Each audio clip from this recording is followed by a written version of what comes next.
Ya kan Pak Tini. Ini keyakinannya Lili. Nanti kita baca ya setelah semuanya di sini.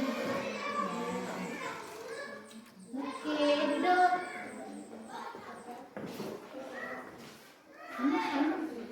Jangan ditanya sudah. Berapa kok sih?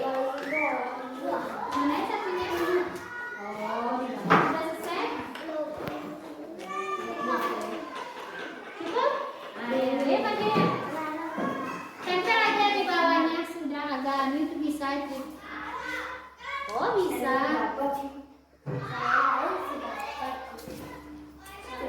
Bawa lagi, kasih bawa lagi ya, ya supaya mudah dibaca nanti ya.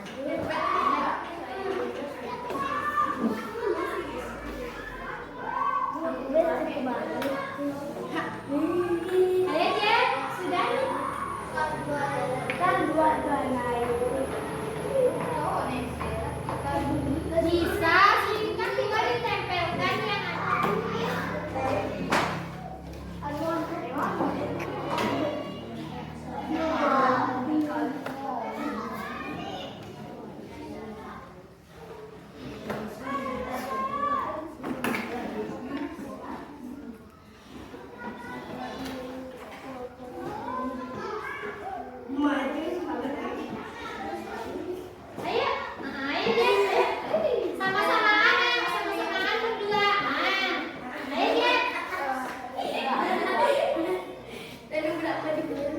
Bisa di bawah kan di bawah. Ini apa Bapak? Ayo boleh. Sama sih ya. Keyakinan kamu mungkin beda sama keyakinannya nanti lah yang kita simpulkan ya. Ayo Laura ya. Nah, kita tempel keinginan orang ini, keyakinan orang. Dah sih. Oh, enggak apa-apa. Oh iya. Nah, biar dah. Apa-apa. Ayo Sudi kalau sudah selesai. Jadi dari banyaknya yang ditulis tadi yang ingin dilakukan, jadi ada 9. Assalamualaikum warahmatullahi wabarakatuh. Waalaikumsalam warahmatullahi wabarakatuh. Pada pagi ini kita bisa bertemu di sini untuk melaksanakan kegiatan kita, yaitu sosialisasi budaya positif di sekolah di SD Negeri Batu Dulang. Marilah kita membuka acara ini dengan mengucapkan basmalah. Bismillahirrahmanirrahim. Sebelum acara kita mulai, kita mendengarkan sambutan dari Ibu Kepala Sekolah. Kepada beliau waktu dan tempat kami silakan.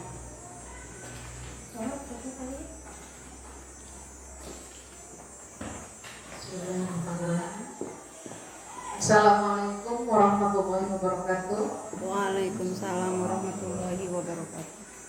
Syukur kita panjatkan kehadiran Allah Subhanahu wa Ta'ala karena limpahan rahmat beliau sehingga hari ini bisa berkumpul untuk mengikuti kegiatan in-house training penerapan budaya sosialisasi budaya positif di lingkungan sekolah.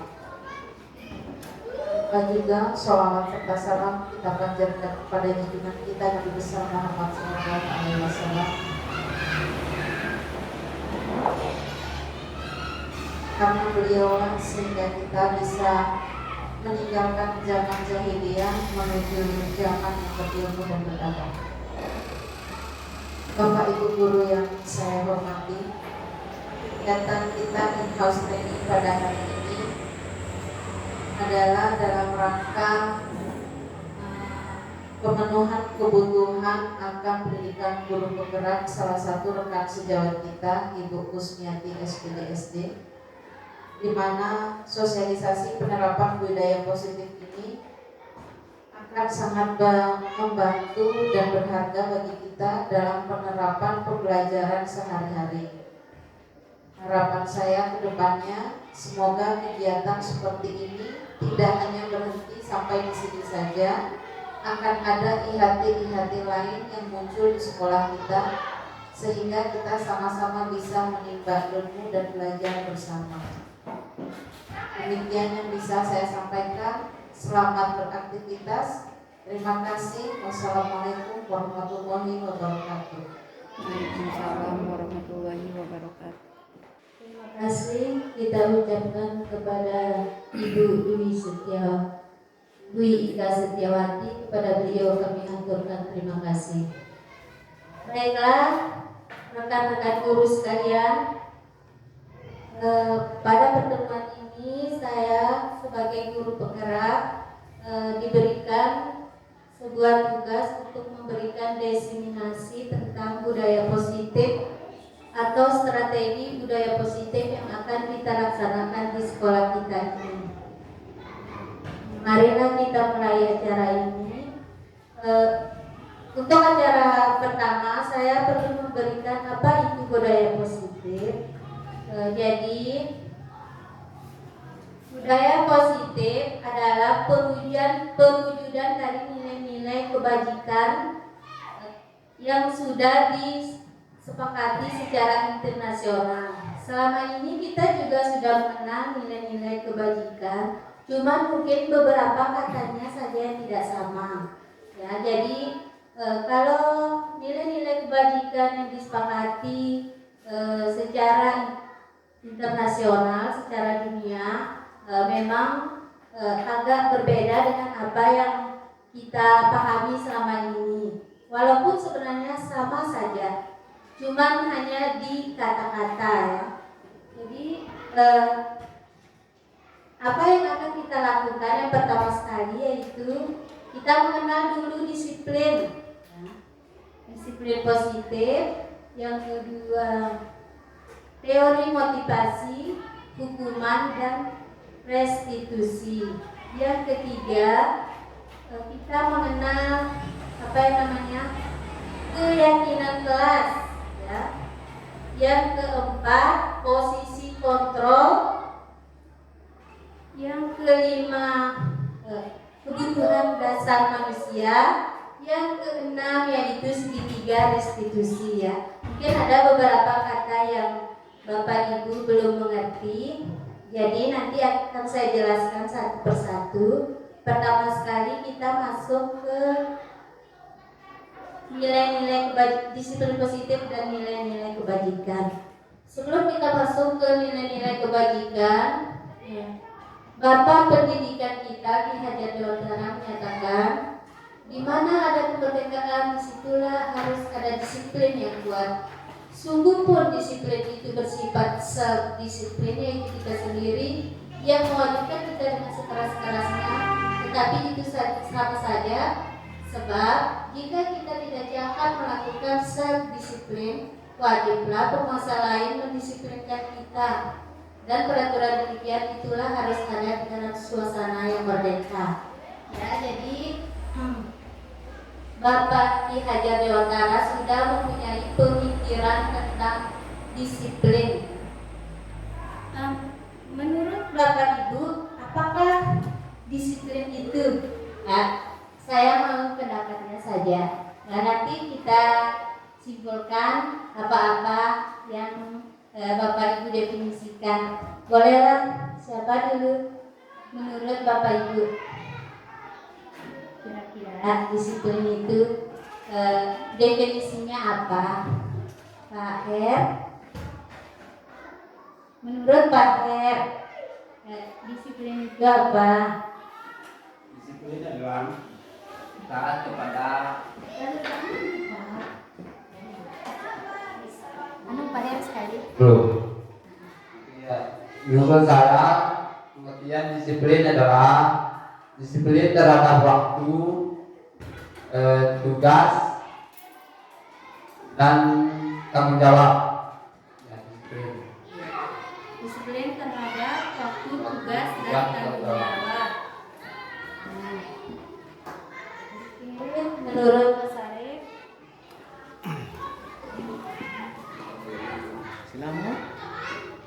Assalamualaikum warahmatullahi wabarakatuh.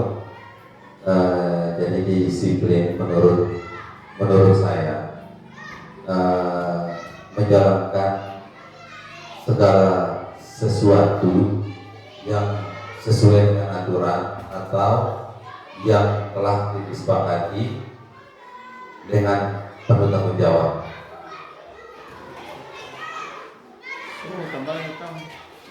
Ya, saya bukan menambah ini, mas sekedar menguatkan kembali yang disampaikan oleh saudara saya terhormat senior ini, bahwa disiplin itu adalah taat kepada aturan. Jadi setiap perbuatan yang berjalan track di atas aturan, maka itulah yang disebut disiplin. Kalau hari Rabu misalkan kita harus menggunakan seragam putih, aturannya seperti itu, kemudian kita datang dengan menggunakan seragam putih, nah itulah disiplin. Kalau kita harus masuk pagi misalnya jam 7, kemudian kita datang jam 7, ya itulah disiplin. Intinya saya simpulkan disiplin adalah berjalan sesuai aturan atau taat pada aturan. Terima kasih.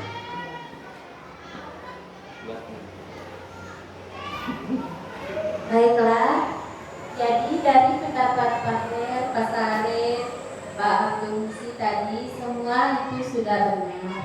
Tetapi disiplin yang kita tekankan di sini adalah disiplin murid kita, didik kita. Bagaimana cara kita mendisiplinkan mereka dengan cara yang baik dan benar.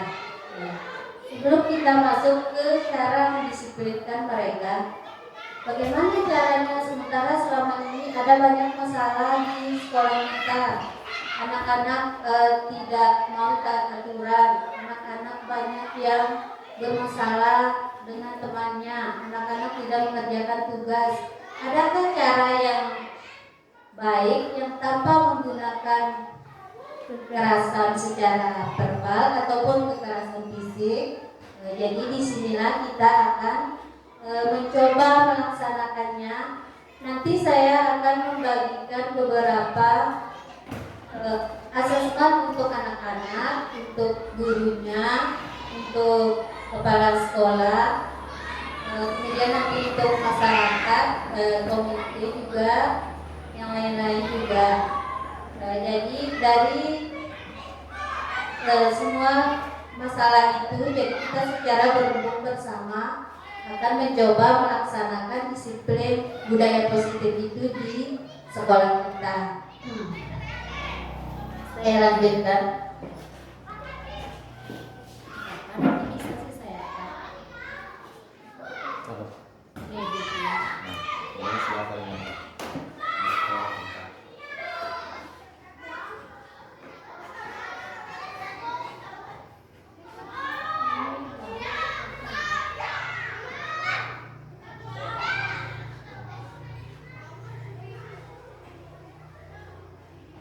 Ini ada beberapa contoh disiplin yang telah disepakati oleh beberapa institusi.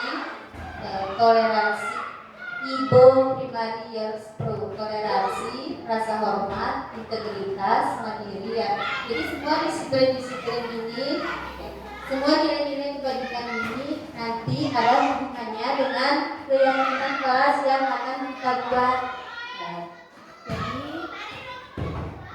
Keyakinan kelas nanti itulah langkah awal kita dalam membudayakan anak kita supaya mereka melaksanakan budaya positif yang kita rencanakan.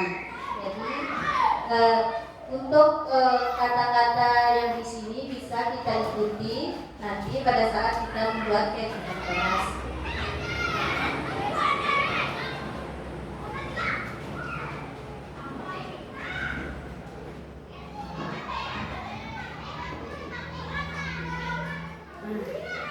Ya, ini yang paling asik kita sebagai guru, yaitu teori, motivasi, hukuman, penghargaan, dan restitusi. Apa yang membuat anak-anak melakukan beberapa keinginannya, kegiatannya? Walaupun kita dulu sudah memberikan dorongan, sudah memberikan semangat, sudah mengajar dengan keras sekali, berbagai metode strategi model pembelajaran kita laksanakan, tapi mengapa kita masih saja mendapatkan ternyata nilai rata-rata kelas kita rendah, misalnya seperti itu. Dari sini kita perlu mengetahui bahwa seseorang itu melakukan sesuatu, motivasi itu karena 3 hal. Yang pertama, yang paling rendah nilainya itu untuk menghindari hukuman. Jadi motivasi seseorang itu biasanya yang paling rendah itu dalam disiplin, dalam belajar, dalam apapun dia itu untuk menghindari hukuman atau bahasanya pokoknya nyaman. Yang kedua, menaik tingkatnya karena dia motivasinya untuk mendapatkan penghargaan.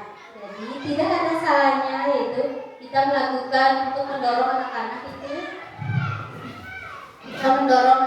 untuk melakukan beberapa kegiatan itu, yaitu memberikan imbalan boleh, tetapi itu hanya berhasil untuk jangka waktu yang pendek ya. Jadi lama-lama dia mungkin bisa kehadianan, ibaratnya tidak mau hadiah itu bisa saya belajar. Nah, jadi ini hanya untuk jangka pendek. Tetapi inilah yang kita kejar sebagai seorang guru, untuk menjadikan mereka orang yang mereka inginkan, menghargai diri sendiri dan nilai-nilai yang mereka percaya. Jadi maksudnya di sini kita harus membangkitkan ke dalam anak itu bahwa kegiatan belajar mereka itu, sikap perilaku mereka menuju ke arah baik itu karena mereka percaya bahwa yang mereka lakukan itu adalah benar dan baik. Nah, jadi itu maksudnya. Jelas bisa dilihat itu Bapak Ibu ya. Nah, jadi ini yang akan kita lakukan sebagai seorang guru. Bagaimana cara kita membuat keyakinan kelas? Nah, jadi inilah budaya positif yang kita inginkan di sekolah kita, yaitu kita lakukan dengan membuat keyakinan kelas dulu. Bagaimana cara membuat keyakinan kelas?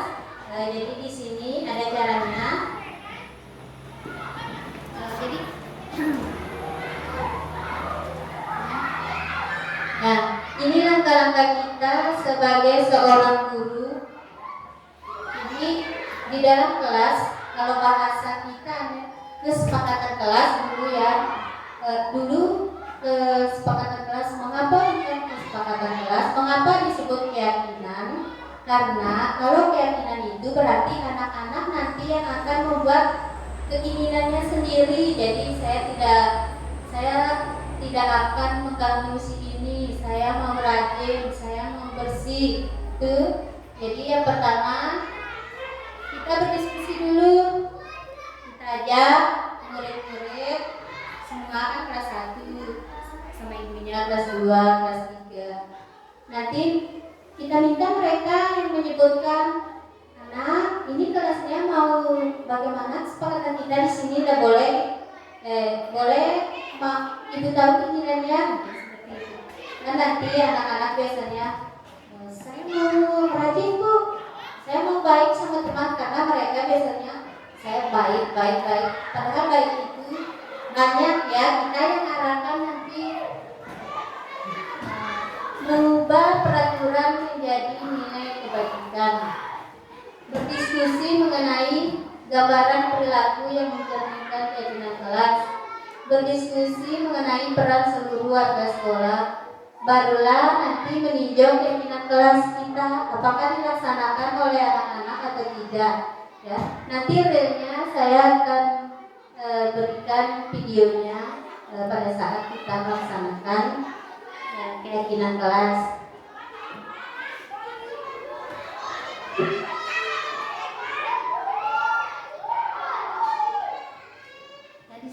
Di sini sudah ada saya contohkan keyakinan kelas itu kira-kira seperti ini. Ini di atas ya, percaya menghormati orang lain dan barang miliknya. tampak seperti, maksudnya ini yang baik, tidak mengganggu ketenangan orang lain, meminjam dengan sopan, memberikan kepercayaan kepada orang lain. Jadi ini maksudnya kita arahkan anak-anak, mereka mau nilai kebajikan yang mana yang ada di dalam kelas kita. Tidak boleh banyak ya, 3 sampai 5 cukup, 7 boleh. Jadi keyakinan yang kita di dalam kelas kita itu yang kita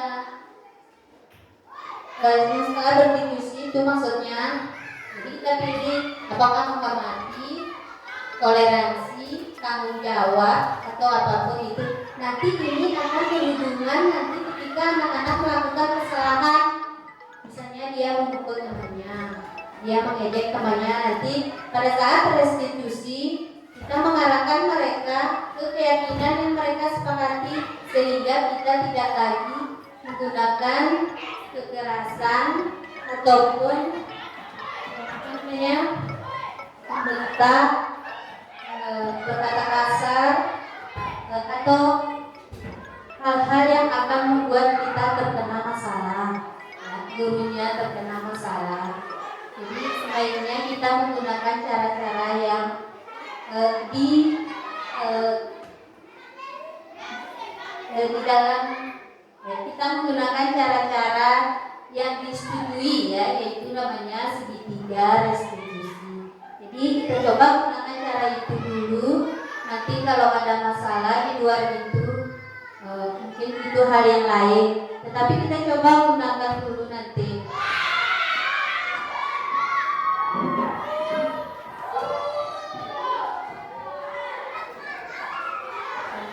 Baiklah, ada pertanyaan? Silakan Pak Sarip ya.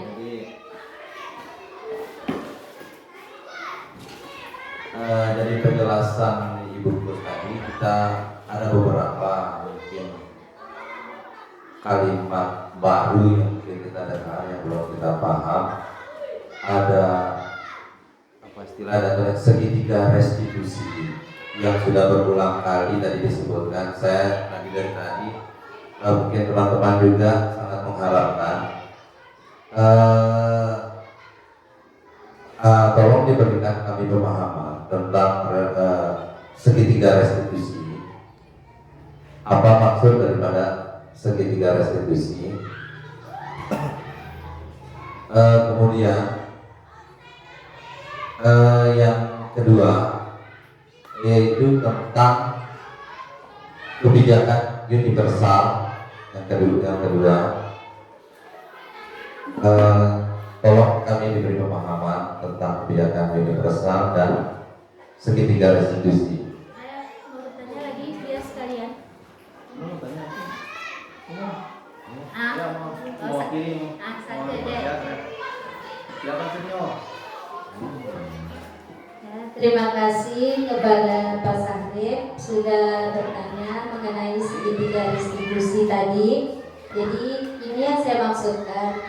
Kan tadi kita membicarakan keyakinan kelas.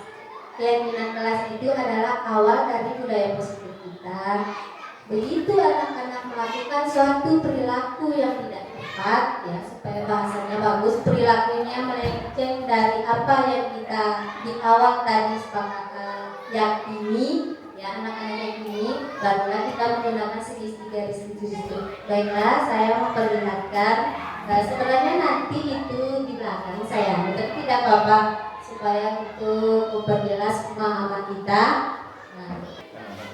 Baiklah Pak Sarip, tidak apa-apa kita loncat materinya. Segitiga restitusi itu adalah cara kita menangani anak-anak yang mempunyai perilaku tidak tepat. Contohnya apa? Contohnya yang sering sehari-hari kita dalami, anak-anak mengganggu temannya, tidak mengerjakan tugas, datang terlambat, tidak komisaris kelas atau apapun ya. Jadi mereka akan kita, yang pertama sekali itu kita stabilkan identitasnya, kita panggil. Ada beberapa katanya yang untuk menstabilkan identitas anak-anak ya. Jadi langkahnya yang pertama menstabilkan identitasnya. Kita bisa menggunakan kata-kata tidak apa-apa nak, berbuat salah itu tidak apa-apa. Tidak ada manusia yang sempurna. Saya juga pernah melakukan kesalahan. Ibaratnya ini kita apa istilahnya, kita baik-baikin dulu anak ini ya, kita cari kemauannya apa. Kita bisa menyelesaikan ini. Bapak Ibu tidak tertarik mencari siapa yang salah, tapi Bapak Ibu ingin mencari solusi dari permasalahan ini. Sebenarnya ini sudah Bapak Ibu lakukan, cuman mungkin masih kurang pas ya. Mungkin kita selama ini cara menanganinya masih dengan emosi, masih dengan apa istilahnya itu keras. Jadi dari segitiga restitusi ini kita diharapkan melakukannya dengan lebih halus, lebih tenang, lebih sopan, sehingga anak-anak itu sendiri dia tidak akan merasa walaupun dia salah. Jadi malu anak-anak ya. Jadi kita harus menempatkan mereka di dalam posisi yang netral ya. Jadi ini ada hubungannya dengan 5 posisi kontrol guru. Kalau kita mau menghukum menjadi seorang penghukum, anak ini sudah kamu saya kasih hukuman berdiri di depan kelas. Nah itu berarti kita menjadi seorang penghukum, atau paling di atasnya pembuat rasa bersalah. Kamu ini tahu nggak yang kamu lakukan itu salah, atau kamu itu nah kasihan temanku itu. Jadi itu adalah hubungannya dengan segitiga restitusi itu adalah posisi kontrol. Kita harus mencapai posisi kontrol yang kelima ya. Tadi hubungannya dengan kita mengadakan restitusi berarti kita sudah di posisi manajer kalau menggunakan segitiga restitusi ini kesarep. Maksud kaku nih Gus, maksud saya nih. Apa segitiga restitusi nannya dek satik penjelasan tentang itu kan apa sih tentang cara menjalankan segitiga restitusi. Itu yang pertama. Kemudian yang kedua, karena kan kendung berketuan Gus. Saya terkesima dengan kalimat yang pertama itu, berbuat salah itu tidak apa-apa. Dengan bahasa seperti itu coba ngaruh jelaskan. Jadi memang kata-kata ini dianjurkan ketika kita menstabilkan identitas anak ya, yang salah itu. Jadi apa itu segitiga restitusi adalah cara menangani perilaku tidak tepat dari seorang siswa. Restitusi sendiri itu adalah mengembalikan siswa itu ke dalam kelompoknya dari sikapnya yang salah menjadi benar ya. Jadi itu bahasa sederhananya Pak Sarif. Nanti ada pengertiannya, nanti saya jelaskan secara hukum ilmunya. Nah, jadi tetap yang dapat saya jelaskan itu adalah mengembalikan anak ini ke posisi kelompoknya, kelompok yang benar. Jadi anak ini kalau dia melakukan kesalahan berarti dia sudah tidak berada di dalam kelompoknya ya. Jadi dia keluar ya dari tempat yang seharusnya. Jadi kita kembalikan dia ke posisi yang baik maksudnya. Ya bismillah, salatu wassalamu ala rasulillah wa ala alihi wasahbihi wa man wala. Terima kasih atas kesempatan yang diberikan. Terkait dengan segitiga restitusi itu, justru saya memiliki persepsi yang mungkin sedikit berbeda dari apa yang Bu Guru sampaikan. Walaupun pada intinya ada kesamaan bahwa segitiga restitusi itu tadi, setelah saya melihat slide dan beberapa penjelasan, bahwa itu adalah cara kita melakukan penanganan terhadap anak yang disiplin atau tidak disiplin seperti itu. Jadi tadi itu ada 3. Yang pertama apa? Yang jelas yang kedua itu hukuman. Baru yang ketiga restitusi. Jadi segitiganya saya lupa yang pertama tadi segitiganya itu. Satu sudutnya saya lupa. Yang jelas yang keduanya itu tadi kalau saya tidak salah hukuman. Yang penghargaannya yang kedua. Hukuman, Penghargaan lalu restitusi. Nah, yang saya pahami itu, mudah-mudahan tidak salah ya, Iya. bahwa ketika anak-anak ada melakukan perbuatan indisiplin, maka bisa dilakukan dengan 3 tahapan tersebut. Entah mungkin maksudnya pilihan atau langsung ketiga-tiganya, mohon nanti dijelaskan kembali. Nah, setahu saya dari apa yang Ibu sampaikan tadi itu adalah merupakan runtutan, mulai dari yang pertama pemberian hukuman. Hukuman ya yang pertama, penghargaan ya. Iya. Hukuman.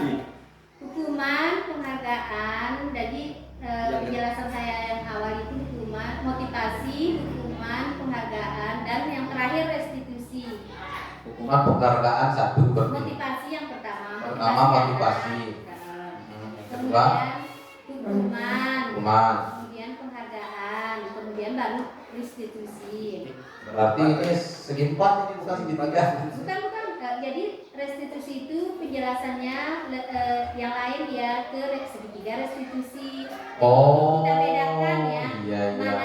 Mana. Nah, ini mungkin yang penghargaannya. perlu diluruskan dari pemahaman saya, mungkin salah barangkali. Saya pikir itu satu segitiga yang menjadi formula untuk menghadapi ketika ada anak yang indisiplin, tidak disiplin. Saya pikir yang pertama kita mulai dengan cara memberikan motivasi dulu, kenapa bisa tidak disiplin begitu dan lain sebagainya. Kemudian kalau itu tidak mempan atau tidak memberikan dampak pada perubahan yang signifikan, lalu kita turun ke segitiga yang berikutnya, ke sudut yang berikutnya itu apa tadi? Punishment ya, pemberian hukumannya. Ya, hukuman. Nah, saya pikir begitu tadi. Baru yang terakhir restitusi, karena restitusi yang saya pahami itu adalah ganti rugi kalau saya tidak salah arti dari restitusi itu. Saya pikir seperti itu. Baik, terima kasih, mohon penjelasan yang lebih. Terima kasih kepada Bapak Abdul Husi yang sudah memberikan pertanyaan tadi. Jadi apa hubungannya hukuman, penghargaan, dan restitusi? Apakah segitiga restitusi dan apa hubungan ketiga-tiganya? Jadi begini Pak, saya jelaskan dari awal. Iya. Selama ini kita itu guru bisa memegang 5 posisi kontrol terhadap anak didik kita. Jadi awal itu situ ya Pak. Iya. Yang pertama kita sebagai penghukum, yang kedua kita adalah pembuat rasa bersalah, yang ketiga kita bisa menjadi temannya, yang keempat kita bisa menjadi pemantau, dan yang kelima itu yang terakhir kita bisa menjadi manajer. Jadi segitiga restitusi ini digunakan ketika kita pada tahap manajer. Kalau kita masih menghukum atau memberikan rasa bersalah atau hanya sekedar menjadi temannya itu masih belum dikatakan kita sebagai guru yang berhasil. Jadi yang kita kejar di sini adalah posisi manajernya.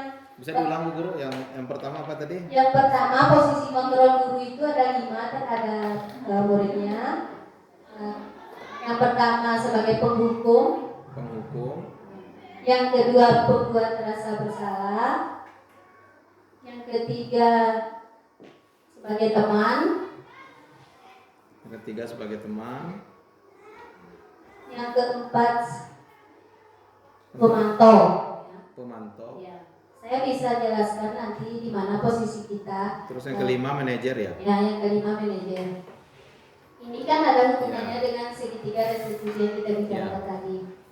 Ketika kita hanya menjadi penghukum atau pembuat rasa bersalah terhadap anak didik kita, berarti level kita masih rendah. Tetapi ketika naik ke teman itu misalnya, baiklah nak, coba lakukan kan ibu yang suruh ya, kira-kira seperti itulah kita sebagai teman. Itu juga tidak berhasil karena mereka biasanya itu tidak akan berhasil untuk guru yang lain. Misal Pak Musi ada muridnya, ikut Pak Musi saja, nanti kalau saya yang suruh dia nggak mau. Jadi kalau kita berada di posisi temannya, tetapi naik sedikit level kita ke posisi pemantau, yaitu kita bukan memberikan hukuman, semacam konsekuensi. Seperti kalau anak ide kita satu orang misalnya mencoret-coret tembok. Kalau kita sebagai pemantau, karena kamu yang mencoret temboknya, bisa dihapus nah. Nah, seperti itu berarti kita masih di level pemantau. Jadi Nah, coba begini Bu Guru. level itu Ini masih saya senang sekali, bagus ini tambahan ilmu baru nih. Rasa-rasanya bagus untuk kemudian kita terapkan di sekolah ini. Makanya saya pengen tahu lebih dalam. ya. Taruhlah tindakan tidak disiplin anak ini mencoret tembok. Coba posisikan di mana saya menjadi sebagai penghukum, di mana saya menjadi pembuat rasa bersalah, di mana saya menjadi teman, di mana saya menjadi pemantau, dan di mana saya saat itu sedang menjadi manajer. Lalu berikan pilihan mana yang terbaik untuk saya lakukan. Baiklah, dicontohkan si A dia mencoret tembok itu seperti itu misalnya. Ya. Kalau saya mau menghukum dia, saya akan menyuruh dia lari keliling lapangan 3 kali, menyuruh dia jongkok, atau menyuruh dia naikkan 1 kaki. Itu Ya. kita sudah sebagai penghukum. Terima kasih. Kalau pembuat rasa bersalah itu kita ngomongnya gini ke anak, kamu ini kamu tahu nggak? Kalau mencuri-curi tembok itu akan membuat pemandangannya jadi jelek. Nah, seperti itu. Jadi kita pasti lawan. Jadi dia merasa bersalah. Kemudian yang ketiga posisi teman. Nah, jadi kita ngomongnya sudah, nah ini sebenarnya kamu yang lakukan. Sebenarnya ibu tidak suka loh kamu mencuri-curi tembok. Nah, seperti itu. Jadi kita seolah-olah kita temannya ya. Nah, tapi ini yang keempat sebagai pemantau. Pemantau itu kita memberikan konsekuensi. Karena kamu yang mencoret temboknya, bolehkah kamu menghapusnya lagi? Nah, jadi seperti itulah. Ya, tapi ngomongnya juga harus baik-baik ya, nggak boleh keras-keras, nggak boleh teriak-teriak. Iya. Jadi kalau Ada di sedikit saja nih. Rasanya seperti sama menurut saya, tapi kan ada bedanya. mungkin Ibu Guru bisa memperjelas sisi perbedaannya, benang merahnya. Kalau Jadi sebagai begini, teman tadi, belum selesai. Antara sebagai penghukum dengan pemantau ini saya masih tipis melihatnya, karena saya melihat kalau kita suruh hapus lagi ini seperti memberi hukuman. itulah bedanya. Kalau memberi hukuman itu hukuman fisik. Oh, hukuman itu lebih ke fisik. Ya, Oh, lebih ke fisik ya. Hukuman itu lebih ke fisik. Kalau sudah jadi pemantau kita beri dia konsekuensi namanya. Jadi itu akan lari nanti ke keyakinan kelasnya bertanggung jawab. Jadi ada hukumannya ya. Kemudian kalau Bapak sudah menyampai posisi manajer, anak mencoret kelas itu, mencoret tembok itu bukan tugasnya dia menghapusnya.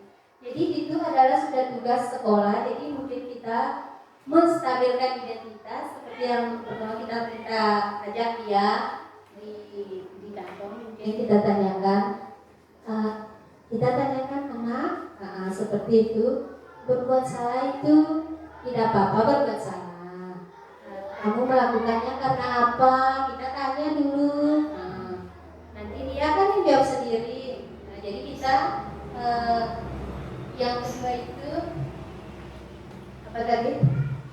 Setelah menstabilkan identitas, memvalidasi tindakan. Jadi kita tanyakan dia bahwa di tindakan dia itu salah, tapi tidak secara kata-katanya itu mungkin lebih apa yang terjadi sehingga tembok itu bisa kotor. Nah, coba ceritakan mungkin seperti itu. Jadi nanti yang ketiga nanti kita tanyakan di dalam kelas, kamu kan ada keyakinannya menjadi anak itu seperti apa? Oh, saya bertanggung jawab, Bu. Nah, jadi bisakah kamu nanti untuk yang akan datang itu tidak melakukan lagi menjaga kebersihan kelasnya, menjaga, jadi nanti tembok yang lalu ini sekolah yang bersihkan.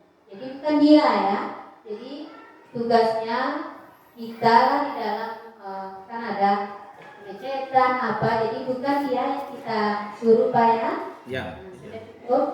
Jelas ya. Berarti ini mohon maaf nih Bu Kus, mohon Ya. maaf. Berarti ini bukan pilihan solusi dalam menangani anak ya. Bukan. Artinya bahwa kita itu harus bisa memposisikan diri sebagai manajer Nah sebaik ya, mungkin. kita kejar manajernya itu supaya kedepannya kita tidak terlibat masalah dengan hukum ya. Jadi itu yang kita jaga, jangan sampai nama kita jelek gara-gara satu anak ya. Ya, Tapi apakah tidak kalau kita memposisikan, kalau benar seperti tadi sebagai manajer itu seperti itu, apakah tidak kemudian kita justru akan mengabaikan anak dari rasa bertanggung jawab? Karena saya lihat tidak ada tindakan terhadap kesalahannya tadi, tidak dihukum, tidak juga disuruh bersihkan dan lain sebagainya. Gimana? Nah, disitulah namanya segitiga restitusi kan judulnya tadi. Disitulah namanya kita mengembalikan anak ini ke posisi dia yang sebenarnya. Dia kan awalnya anak baik, kan sebelumnya dia baik, dia tidak mencoret-coret setiap hari kan. Sebelumnya dia mungkin saat itu pikirannya sedang kacau, jadi dia mencoret-coret, atau dia saat itu dia sedang marah, dia memukul temannya. Jadi kita kembalikan dia ke posisi saat dia baik, itu tujuannya Pak.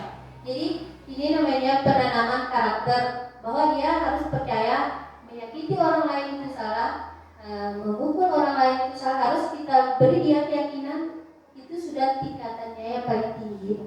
Jadi selama ini kita juga sering marah sama anak. Saya juga waktu ditanya itu levelnya di mana, lalu dibuat rasa bersalah sama di teman. Jadi tapi itulah yang akan kita tingkatkan ya. Nah, jadi sedih Bukus. Ada kan? Kaitan dengan apa namanya pemberian hukuman. Bagaimana kaitannya dengan anak yang di lingkungan rumahnya itu sudah diberikan hukuman mungkin yang lebih ya, tetapi ketika sampai sekolah apakah bisa mempan konsep yang kita gunakan itu, sementara di rumahnya juga bertolak belakang dengan apa yang kita berikan di sekolah, di rumah. Jadi itulah masalah kita selama ini. Di sekolah kita berusaha untuk selalu baik terhadap anak, istilahnya tidak menggunakan kekerasan, tidak menggunakan kata-kata yang keras, menyakitkan, membuli, tetapi di rumahnya dia orang tuanya memukulnya, ya, orang tuanya mengatai dia dengan kata-kata yang jelek. Jadi disinilah fungsi kita guru. Itulah beratnya kita menjadi seorang guru. Jadi kita harus berbeda dengan cara penanganan orang biasa. Mereka kan orang tuanya, mungkin saja orang tuanya tidak sekolah, mungkin saja orang tuanya tidak tahu cara membantu psikologis anak didik anaknya sendiri, dia tidak mengerti ya. Sementara kita kan sudah menjadi seorang guru, harus kita lakukan. Pertanyaan saya, apakah masih mempan yang dilakukan oleh bapak dan ibu guru di sekolah, sementara waktu anak ini lebih banyak bersama orang tuanya di rumah? Insya Allah Pak Sarif, jadi mendidik itu bukan sehari, 2 hari, 3 hari. Jadi dia, yang penting kita sebagai guru sudah berjalan pada jalur yang benar ya. Jadi tidak ada kesalahan, itu bukan di kita. Kalau orang tuanya mungkin masih berbuat salah, itu di luar kontrol kita. Ini namanya kita hanya bisa mengontrol diri kita sendiri, orang lain tidak bisa kita kontrol. Jadi tetaplah berbuat baik kepada anak kita, walaupun di lingkungannya dia diajarkan tidak baik kasarnya. Jadi seperti itu. Maksudnya Pikus, ini kan oke lah ke kita, tapi maksud saya itu dampak ke anaknya. Karena anak ini akan berdampak ke anak lain juga. Itu maksud saya. Apabila terus-terus berulang-ulang. Ya, inilah yang namanya kita nanti membentuk namanya tim khusus ya. Tim khusus disiplin positif, ini arahnya pembicaraan kita. Jadi kita akan membuat satu tim khusus yang namanya untuk menangani masalah-masalah kedisiplinan anak-anak, kebiasaan anak-anak. Jadi cukup untuk itu Pak Sarif ya, cukup jelas ya. Oh ya, cukup Ibu Gus. Ya. Oke, saya bisa ulang lagi. Tadi kan kita sudah masuk ke segitiga restitusi. Ya. Tadi kan terlewatkan karena Pak Hari bertanya bagaimana Pak Musi bertanya tentang segitiga restitusi. Tadi kita terlewatkan tentang 5 kebutuhan manusia. Jadi anak ini sebelum dia melakukan suatu perilaku yang tidak tepat biasanya didorong oleh kebutuhan dasar manusia. Yang pertama itu bertahan hidup ibaratnya. Jadi bertahan hidup itu seperti apa? Mencuri, dia mencuri kan perilaku itu tidak tepat ya. Mungkin mencuri pensil temannya, mungkin mencuri buku temannya. Jadi dia istilahnya bisa kita kategorikan ke dalam bertahan hidup. Yang kedua itu kasih sayang dan rasa diterima. Biasanya anak-anak itu dia melakukan suatu tindakan yang tidak tepat, perilaku yang tidak tepat karena menginginkan kasih sayang dan rasa diterima. Biasanya dia akan memukul temannya. Ada contoh. Yang kedua tadi menginginkan kasih sayang? Ya, kasih sayang dan rasa diterima.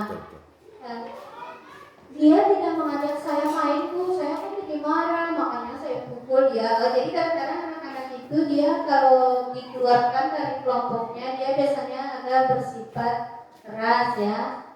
Seperti contoh Saya diajak bermain dia Saya kira Ibu Kus, misalnya kalau ada anak yang tidak sesuai dengan apa yang diharapkan, saya kira kita pisahkan dengan kelompoknya supaya kelompoknya ini tidak terganggu atau tidak terkontaminasi dengan perilakunya si anak ini. Itu maksud saya Ibu Kus. Kadang-kadang kita berpikir seperti itu. Bisa seperti itu. Oh, ya. Karena kelas itu kan sudah ada. Itulah tugas kita gurunya menjadi apa istilahnya pelindung mereka ya, mendidik mereka. Si anak-anak itu berlaku salah itu wajar. Yang tidak wajar kita gurunya memukul, menendang ya. Itu yang tidak walaupun kita emosi dengan sikap dan perilaku mereka. Kemudian yang ketiga, penguasaan. Jadi kita bertindak itu atas dasar penguasaan. Penguasaan itu bisa bukan menguasai seseorang. Kita oh saya ini mau jadi bupati supaya berkuasa ya, itu kan motivasi manusia, yang kebutuhan manusia. Kemudian yang keempat, kebebasan ya. Jadi kita Yang ketiga bebas. berkuasa tadi ya? Berkuasa yang ketiga.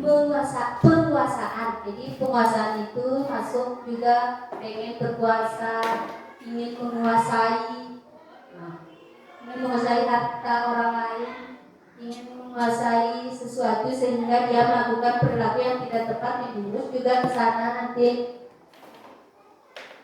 Yang keempat untuk kebebasan ya. Apa itu kebebasan?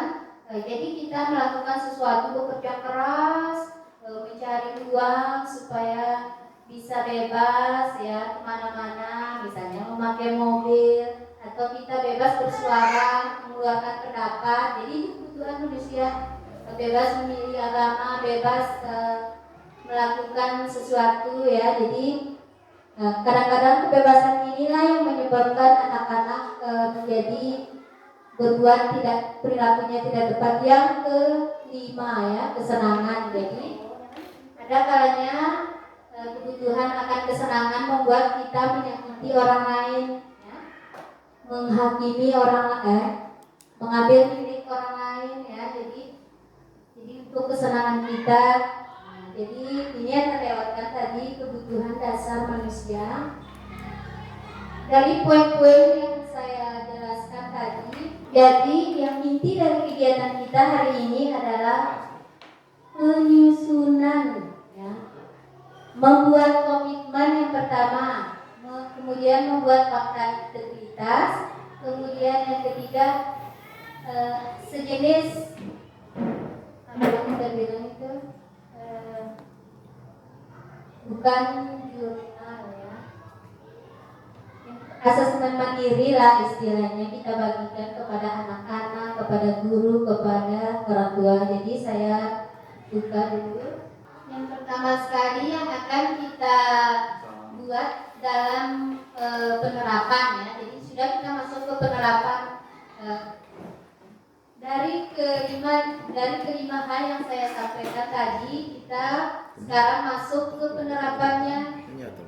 Bagaimana supaya di sekolah kita ini ada suatu tim khusus yang menangani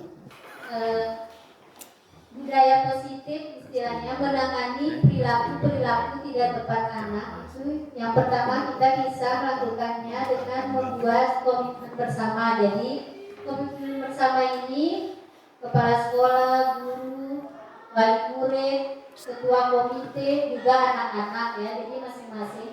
Yang kedua itu yaitu membuat fakta integritas. Kita semua nanti membuat fakta integritas yang intinya kita mendukung ya dan berpartisipasi menggunakan apa yang saya sampaikan tadi terkait segitiga restitusi itu ya, dan kita berharap bisa menjadi di posisi manajer, kemudian juga melakukan pembinaan kelas dulu ya. Jadi sebelum kita masuk ke penerapannya, dari mana awalnya? Kita awalnya dari melakukan pembinaan kelas. Jadi nanti kalau ada anak bermasalah, kita store dia, kita bawa dia ke tim khusus ini ya. Kita tulis apa masalahnya, hari apa terjadi, apa penanganannya untuk sementara, kan pasti ada penanganan di hari itu atau mungkin penanganan ke hari-hari selanjutnya. Nanti kaji dalami benar. Nah, contoh itu misal keyakinan Betul. kelas misalnya. Ya. Coba saya semula kalingan kadu. Merua contoh keyakinan kelas nan. Kimelo Apa langkah-langkah penerapan keyakinan kelas. Karena dia ada dalam otak saya tak keyakinan kelas tak semacam kesepakatan aturan antara kita ke anak-anak. Lamin nenek mentak taluk mudi, lamin nenek mentak taluk mudi. Sementara lamin menane apa sih kita bersewal apa kontradiksi dengan posisi kita yang harus menjadi manajer itu.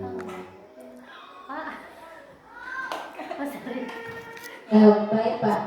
Bagaimana cara kita melakukan keyakinan kelas di kelas kita masing-masing? Guru kelas 1, guru kelas 2, dan tadi waktu di awal sebenarnya ada langkah-langkahnya tadi. Mungkin karena sudah yang di sana, saya ulangi lagi ya. Saya kasih lihat langkah-langkahnya atau saya jelaskan secara Jelaskan saja. Jelaskan dulu punya mantep toh. Min runut nih, Solo tuh paham. Iya. Pertama sekali kita kumpulkan anak-anak ini supaya ada bukti kita melakukannya itu, karena nanti kan jadi di file dokumen untuk tim khusus itu. Jadi kumpul anak kelas 1 misalnya 8 orang, karena anak kelas 1 mungkin dia belum mengerti bahasa Indonesia secara kita suruh saja mereka dari bahasa Sumbawa. Anak, kalau kita di kelas maunya apa?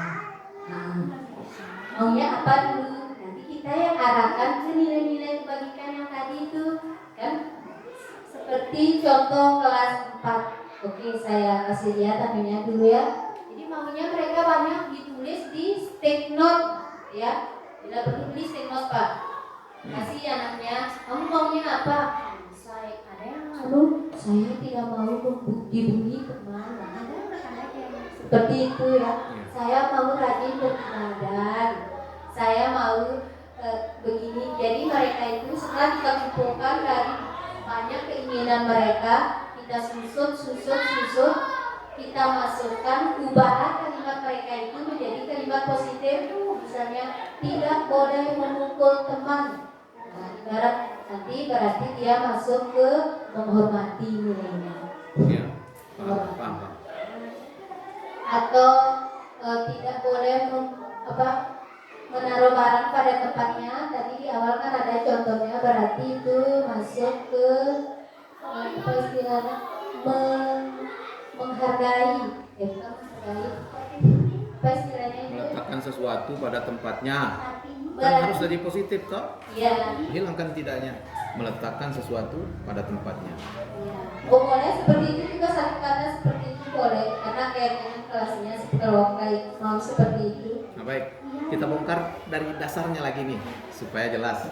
Berarti keyakinan kelas itu adalah semua ekspektasi anak-anak lalu kita kumpulkan. Ya. Nah, begitu ya? Ya, kita Oke. kumpulkan. Kita yang tulis menjadi kalimat positif kan mereka biasanya Ya.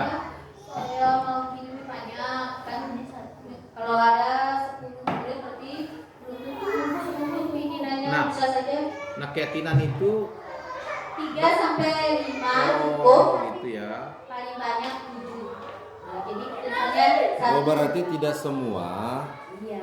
apa yang menjadi kemauan anak-anak ini setelah kita inventarisir tidak semua kita letakkan dalam keyakinan kelas. Apakah kita pilih bagaimana perasaan anak-anak yang apa yang menjadi keinginannya itu tidak tercantum di dalam kesepakatan kelas tersebut.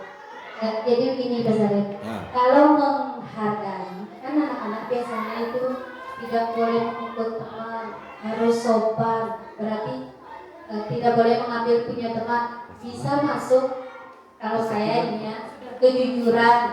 Sudah tidak? Yang paling banyak kira-kira ini tanggung jawab, jadi mereka harus punya tanggung jawab. Tanggung jawabnya seperti apa? Kan rajin penyapu itu sudah tanggung jawabnya dia menjaga kebersihan. Nah, berarti kalau dia tidak rapi, menghargai, menghormati, menghormati. Kalau menghormati itu berarti dia sudah tidak ada lagi yang memukul temannya karena dia menghormatinya. Kemudian toleransi ya, membiarkan orang lain melaksanakan ibadahnya, membiarkan teman itu sudah menjadi kita lah guru yang kira-kira keinginan kita sama aku nilai kebagi kita. Lalu maksudnya Melok minta Bu Guru, sekiranya anak-anak ini sudah mungkin karena jumlah yang terbatas, jumlah anak-anak yang terbatas dan kemampuan mereka juga yang terbatas, sehingga keyakinan kelas itu kita rasa masih kurang lah untuk membentuk satu karakter yang bagus. Taruhlah tidak terselip di situ misalkan nilai jujur, sementara kita berharap anak bisa jujur. Apa boleh kita sebagai guru menambahnya? saya rasa bisa Pak. Jadi kan keyakinannya kita inventarisir ini. Kenapa tidak begini kalau begitu Gus? Mohon maaf ini untuk kita tukar-tukar ya, bagus. Iya. Saya senang sekali nih. Kenapa tidak kita hadir saja dengan poin-poin yang kita datang, untuk poin itu kemudian menjadi keyakinan bahwa itu akan membentuk karakter yang bagus di anak. Lalu kita kemudian mensosialisasikan langsung Kepada anak. Nah, tanpa kemudian harus anak yang sampaikan. Ya. Ayo. Jadi begini Pak, kalau kita langsung menulisnya seperti yang Bapak katakan tadi, itu namanya peraturan kelas, bukan keyakinan. Jadi nanti kan karena anak-anak merasa mereka ada pendapat tadi, kan ada juga foto-fotonya, bukti-buktinya. Berarti mereka di dalam hatinya, saya ingin rajin beribadah ya, seperti si Sudi kemarin kalau tidak salah dia mau rajin beribadah. Berarti nanti dia kalau tidak sholat, pada saat kita memintanya sholat siang, berarti nanti kita kembalikan dia kan yang mau rajin sholat, rajin beribadah. Kenapa sekarang tidak pergi sholat? Nanti kita pas saat segitiga diskusinya kita kembalikan dia ke keyakinan yang dia inginkan. Berarti bukan kita yang menyuruh, dia sendiri. Jadi di antara semua anak-anak itu kan pasti ada keinginannya yang di dalam hatinya saya tidak ingin dibully teman, jadi ya berbeda. Jadi kalau dia yang makanya nanti caranya itu berikan dia stick note supaya bagus-bagus, tempelkan nantinya seperti biasa kita itu perhatian-perhatian itu nanti kita simpan itu di dalam lemari kita.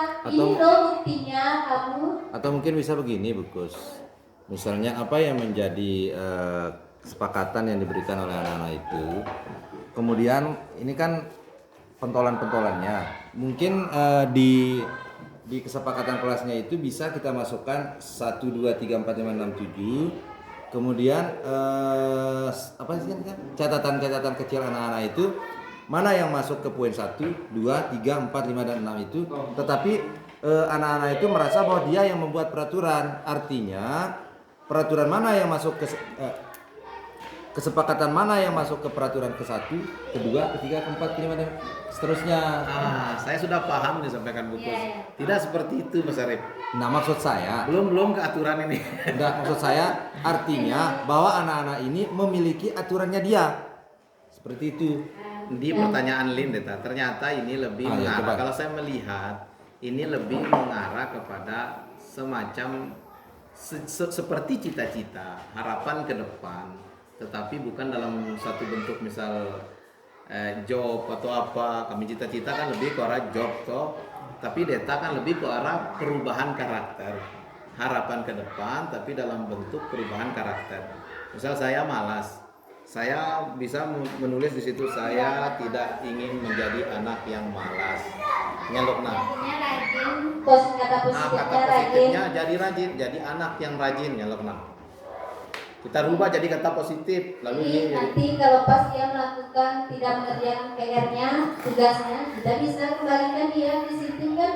Anak yang yakin kemarin itu harus rajin.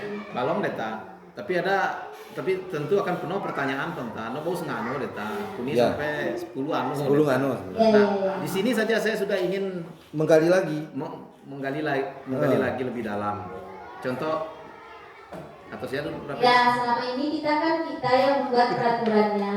Jadinya kita agak susah menekankan di anak-anak. Tapi kalau mereka yang menginginkan seperti itu, mungkin nanti budaya positifnya kan berhasil. Jadi itulah tujuannya tadi ada semacam asesmen sejenis observasi lah, jurnal lah yang kita berikan kepada anak-anak yang dia jawab dengan jujur.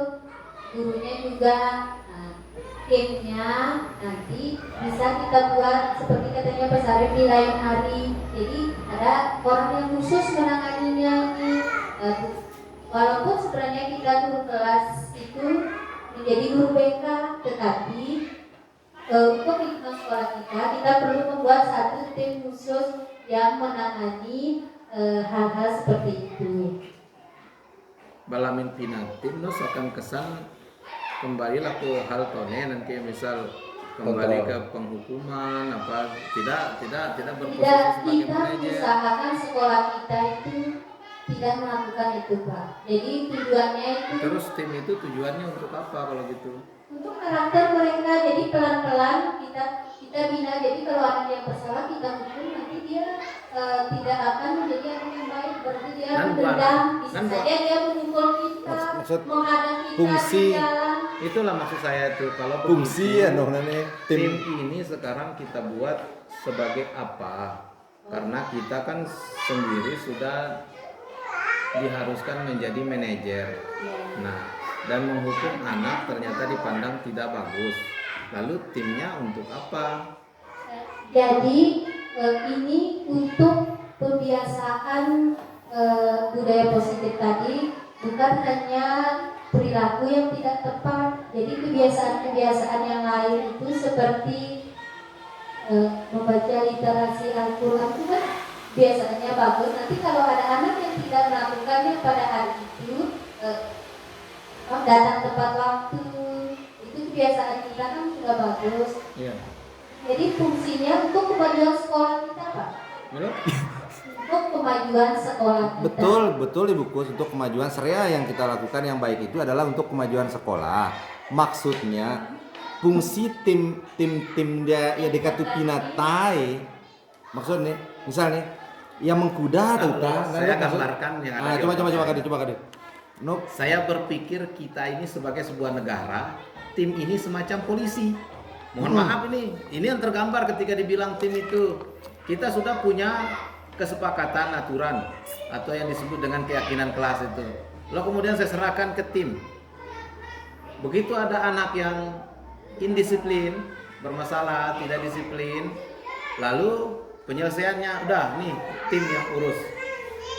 Nah, terus apa yang akan dilakukan oleh tim itu nanti sementara Iya, kita Pak. sudah menjadi manajer. Nah, gitu. Apa yang dilakukan dilakukan oleh tim ini itu jadi di tingkat kelas kan sudah ada gurunya. Ya. Nah, tujuan kita membuat tim ini untuk semacam itu kalau di sekolah kita itu dulu itu ada tim COVID, tim apa itu, jadi tetap harus ada tim ini karena apa? Mungkin nanti ada masalah yang tidak bisa ditangani oleh wali kelas, bisa di ke tim-tim ini juga harus tetap murid guru tetap melaporkan apa yang terjadi pada anak itu ke tim ini karena ini didokumentasikan, dibuat jurnalnya. Jadi begitu ada pemeriksaan, ibarat tidak kita ikutkan suatu hari si anak ini dia sudah 3 kali 4 kali ini yang bisa lakukan pada saat penanganan di awal. Mungkin detar ya dari masalah pangkat ini detar. Ya. Rete ya, istilahnya masalahnya jadi besar padahal seharusnya sudah selesai kan. Jadi kita ada bukti bahwa kita sudah menangani anak ini dengan begini, tahu-tahu dia kita kan ini bukan hanya untuk SD. Kalau anak SD mungkin dia jarang lah kita dengar, tapi kan kalau anak SMP maka jadi di sekolah manapun itu harus tetap ada tim ini, Pak. Jadi ini adalah Kalau ini SD aja ya. Berarti kalau ada guru BK jadi tim itu. kepala sekolah masuk, kepala sekolah tim ini itu termasuk ketua komite, termasuk ada juga dari orang tua. Jadi tim ini bukan hanya dari kita guru ya. Tim khusus ini nanti kita sosialisasikan kepada komite wali murid supaya semacam kesepakatan. Makanya di awal tadi Total mungkin Bu Guru tapi detail tahu. Sati benar saya sepompal pemahaman saya tentang detail. Mungkin maksud timta ketika ada masalah dan masalah itu besar yang itu tidak cukup oleh guru kelas yang menangani. Lalu diserahkan ke tim. Apakah nan tegas tim nanti atau timta semacam pondok-pondok zaman dulu, zaman modern ta. Timta ada istilah dunia pondok nih, tim tahkim nih. Tahkim ta kalian bahasa Arab. Arti tahkim ta pemberi hukuman. Jadi begitu salah, ya serahkanlah ke timta. Timta nih ya berikan hukuman mudi. Ya merua-rua hukumannya berdasarkan tingkat kesalahan. Yang jelas sudah ada poin. Kalau kesalahan seperti ini begini hukumannya, kesalahan seperti ini begini hukumannya, nah nanti tim itu yang akan memandang. Dia juga boleh ngeles di situ. Boleh memberikan alasan saya begini karena begini. Nanti tim yang mempertimbangkan apakah akan tidak dihukum ataukah dia akan semacam pengadilan lah tak tim itu. Ataukah menang. Jadi tujuan tim ini kan tim ini bukan dari kepala sekolah, guru, ditambah juga wali murid dan ketua komite, kemudian ada satu dari tokoh masyarakat. Jadi di sini kita buat komitmen bersama dulu supaya ini bisa berjalan tim ini. Jadi walaupun timnya kelihatannya kan sudah ada guru. Jadi tim ini bertugas mendokumentasikan semua kegiatan permasalahan yang ada. Misal si anak muridnya yang bermasalah dilaporkan ke tim khusus, boleh ditangani sama polisi, tapi pelaporannya itu tetap dilaporkan secara tertulis. Nanti tim khusus ini dia mempunyai juga catatan tersendiri supaya ketika ada monitoring, ada sejenis evaluasi, berhasilkah di sekolah Batu Dulang ini tidak ada lagi anak-anak yang melakukan kekerasan. Jadi kita akan lihat 6 bulan, 1 tahun, atau kita kaji ulang lagi kalau itu juga tidak berhasil. Jadi itulah tujuan kita mulai dari yang kecil dulu, membuat keyakinan kelas. Artinya Ibu Kus, dari penjelasannya Ibu Kus begini yang saya tangkap terus terang Pak Musi, bahwa tim itu artinya dia bertugas hanya menginput laporan dan mendokumentasi. Bukan. Juga menangani ketika masalah itu sudah tidak bisa ditangani oleh Guru kelas. guru kelasnya. Kan kita ada guru BK ini. Paham. Kalau di sekolah-sekolah besar Pak Sarif, mereka itu timnya itu dibentuk. Ya. Karena apa? Kan kalau orang tua yang komplain anaknya begini, ada orang tua yang di situ kita ajak untuk membuat komitmen bersama itu. Tapi kalau untuk pelatihan integritas itu khusus untuk guru, karena kita akan melaksanakan penerapan ini sesuai, jadi tanpa kekerasan. Jadi itu yang diinginkan oleh pendidikan kita, jangan sampai ada masalah-masalah, tidak terkena masalah. Ya sih, bagi guru untuk melindungi guru. Nah, berarti setiap ada permasalahan yang ditimbulkan atau yang sudah tidak bisa ditangani oleh guru, wajib hukumnya semua tim ini hadir untuk menengahi masalah tersebut. Ya, seperti itu kira-kira. Jadi dari wali murid ada, ketua komite dari tokoh masyarakat satu ada, jadi sehingga masalah ini tidak bisa sampai ke pengadilan. Ke hukum. Nah, bakudnya gua harus ada sampai ke pengadilan ya Bukus. Iya, benar. Sehingga masalah misalnya ada perilaku anak yang tidak tepat itu yang memukul temannya Pak, supaya kita dibawa dulu. Kan sudah ada orang tuanya, ada kepala sekolah, ada guru, ada semua apa istilahnya, semua organisasi yang kita bentuk tim itu kan sudah ada wakil wali murid, wakil orang tuanya. Jadi ketika nanti ada masalah yang kita tidak inginkan, kita sudah melakukan sesuai dengan cara kita sebagai guru. Kita nanti itu akan masuk ke ranah hukum, yaitu urusan belakangnya. Yang penting kita tangani anak-anak ini di sini. Tim ini tugasnya itu mendisiplinkan anak-anak ya. Budaya positif itu harus jalan. Kan tadi kalau anak itu tidak bisa mendisiplinkan dirinya, maka ada kan orang lain lah yang mendisiplinkan. Ya, sip, mantap. Kira, sip, bungkus. Ibarat itu tuh, ya, kamu itu tuh kan sudah. Ngomong. Terakhir lah. Makan. Ketawain banget. Oh, saya turun lah. Oh, saya. Malam minggu di Sumbawa. Jadi Pak Sarif, ini bukan hanya untuk sosialisasi saja, bisa kita langsung laksanakan nanti ya. Memang ilmu tak bisa dapat nih. Nanya buat. Di Udah balong. pendidikan guru penggerak. Wah, iya, luar biasa. Jadi guru penggerak. Iya, luar biasa. Ini bolehlah melakukan sebenarnya. Mana kok katuta sebenarnya segitiganan di seajar kita dalam kantor mungkin. Ada Untuk segitiga restitusi itu memang